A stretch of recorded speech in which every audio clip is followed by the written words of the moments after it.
Assalamualaikum, berjumpa lagi dengan saya Aisyah Bunga. Okey, apa khabar korang? Sihat ke? Semoga korang sihat selalu dan diberkati Allah. Okey, hari ni saya nak tunjuk dengan korang bagaimana nak tukar pot pokok keladi dan campuran tanah yang betul. Sebab ada orang komen dekat saya, Kak, macam mana nak jaga pokok keladi? Saya bela pokok saya jadi layu. Lepas tu tak tegak macam biasa. Pokok keladi saya macam tu. Okey, saya buat video ni khas untuk sesiapa yang menanya dan sesiapa yang nak tahu bagaimana nak jaga pokok keladi. Lepas tu saya nak sarankan dekat korang, kalau kita baru beli pokok keladi dari kedai ataupun nursery, kalau di Malaysia panggil lah, biarkan dia 2-3 hari dulu baru kita tukar.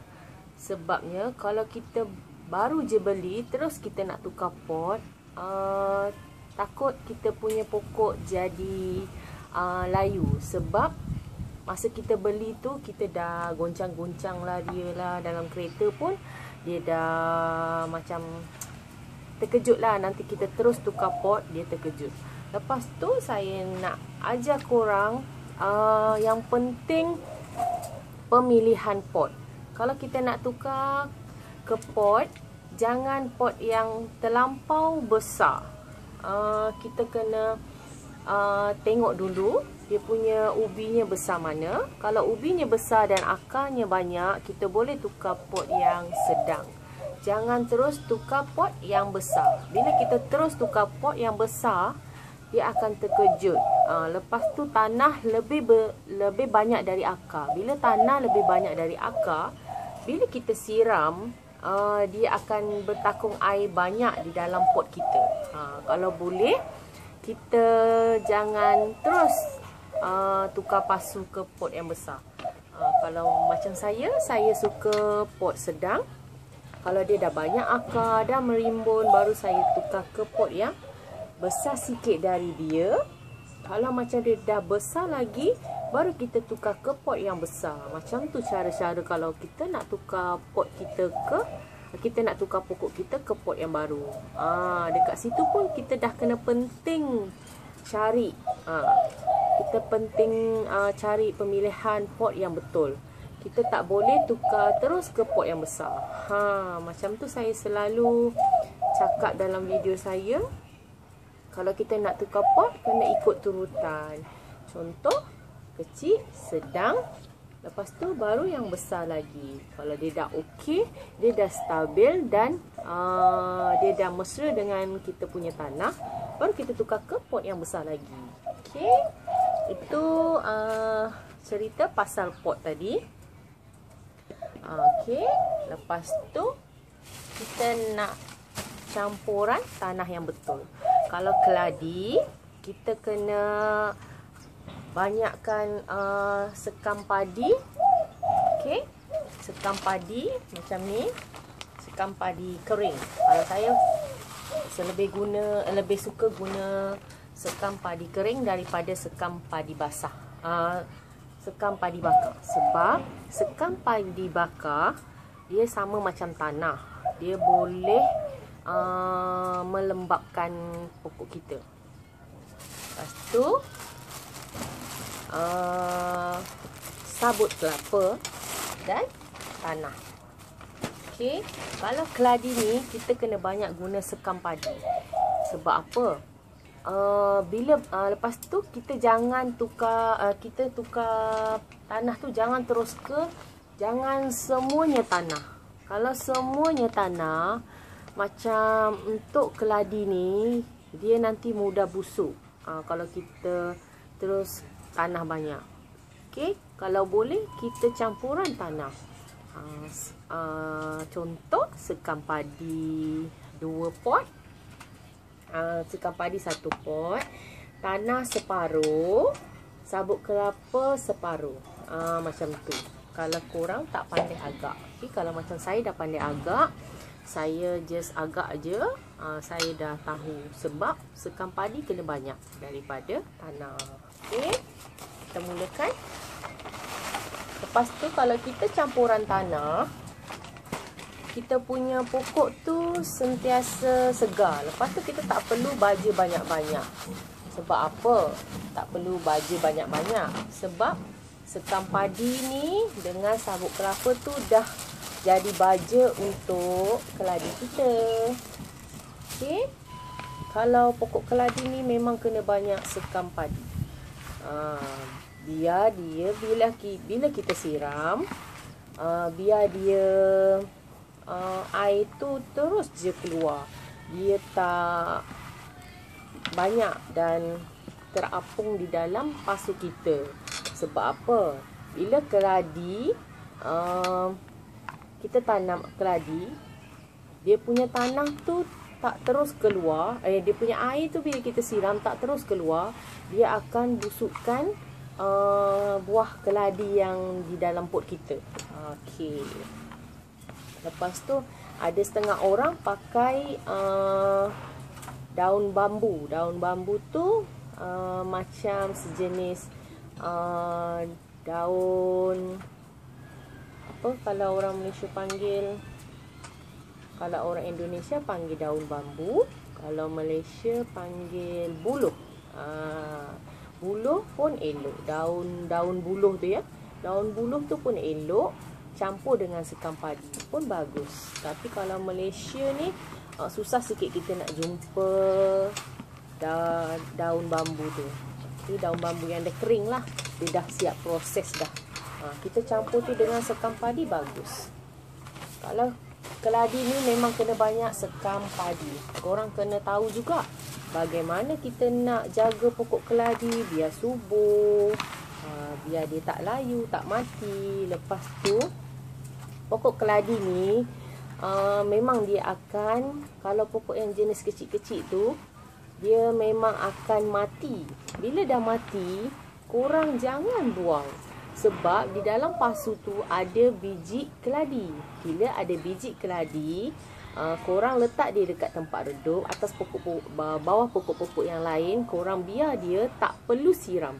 Kalau dia dah mati semua, korang tak perlu siram. Korang letak di bawah rimbunan-rimbunan pokok-pokok. Lepas tu korang biar dalam seminggu, 2 minggu dia akan tumbuh daun baru. Okey? Kalau tumbuh daun baru, korang baru siram. Lepas tu siram jangan terlampau banyak. Okey? Memang pokok keladi ni dia akan mati semua daunnya. Bila dah mati, korang biar je, jangan dibuang. Sebab dalamnya masih ada biji keladi. Okey, saya nak tukar pot keladi ke pot baru. Bila korang tukar, pastikan tanah yang lama korang jangan buang. Okey, tanah yang lama korang jangan buang. Bila korang buang dia sampai dia togel, itulah pokok kita akan layu bila selepas tukar pot. Bila korang dah tukar pot, dia akan layu. Sebab apa akan layu? Sebab dia dah biasa, dia dah sebati. Tengok, lagipun cantik, akarnya putih cantik. Bila putih cantik, korang tak perlulah buang dia. Sebab dia dah selasi dengan tanah yang sedia ada di dalam pot. Lepas tu korang buang dia, terus tukar ke tanah yang baru. Tu penyebabnya dia akan layu dan mati. Sebab dia nak sesuai balik dengan tanah yang korang buat yang baru. Dia nak sesuai. Lepas tu dia akan botak semua. Bila dah botak, korang biar, nanti dia akan tumbuh daun baru. Kalau macam saya, kalau macam ni dia dah tak banyak kan tanah kan. Lagipun ni dia banyak pakai sekam padi dan sekam lumut. Sekam lumut pun ada jual. Okey. Sekam lumut. Okey, korang just tanam sahaja. Tak payah korang asingkan lagi tanahnya. Lepas tu korang buang tanahnya, jangan sesekali. Okey, korang dah masukkan, nampak? Okey, korang dah masukkan macam ni. Just korang tambah aja dengan tanah yang korang buat yang baru tu. Okey. Sebab apa? Bila kita dah usik tanah dia, dia nak selasi balik, lambat. Proses nak selasi lambat. Okey. Korang tengok dia punya akar. Kalau akarnya elok, akarnya putih, korang tak perlulah tukar tanah lagi.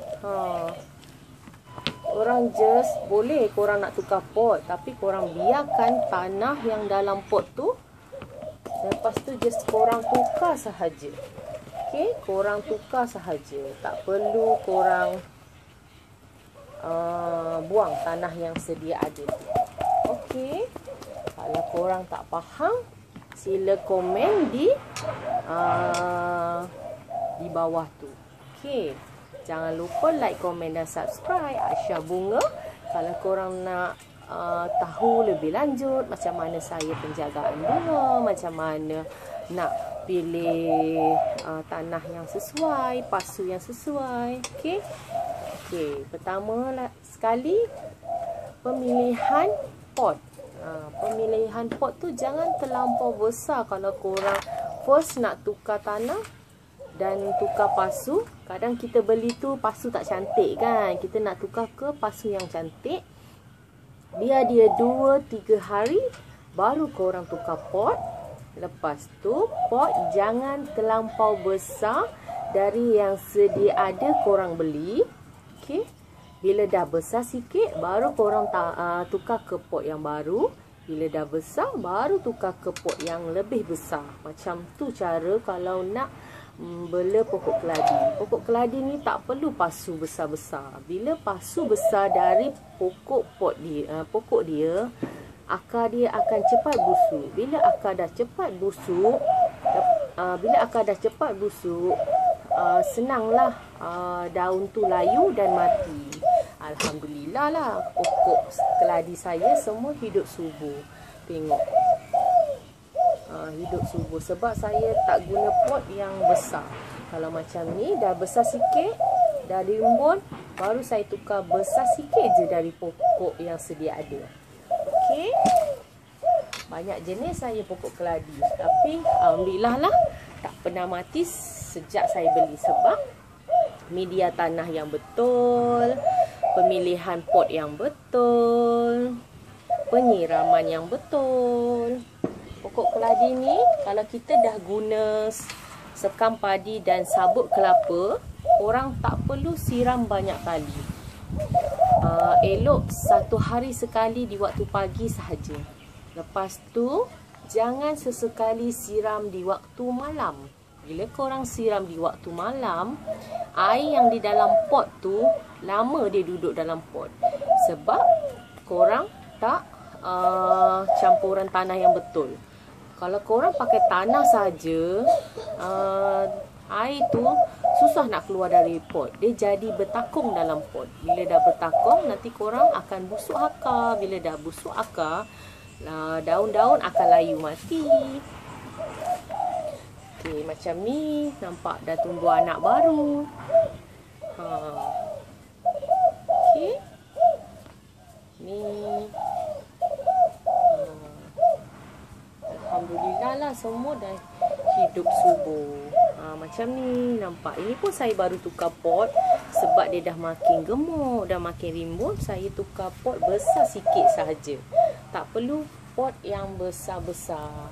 Kalau korang tukar pot yang lebih besar, takut nanti dia akan layu dan mati. Okey, kalau keladi tak payah pot yang besar-besar. Okey, itu untuk pengkongsian saya untuk hari ini. Jangan lupa like, komen dan subscribe. Dan tonton video saya kalau korang nak belajar cara saya untuk macam mana penjagaan pokok, macam mana campuran tanah yang betul. Okey, tu yang saya selalu cakap dalam video. Campuran tanah yang betul, jangan pakai tanah sahaja. Okey, bye, assalamualaikum. Jumpa video saya di akan datang. Bye, assalamualaikum. Jumpa lagi.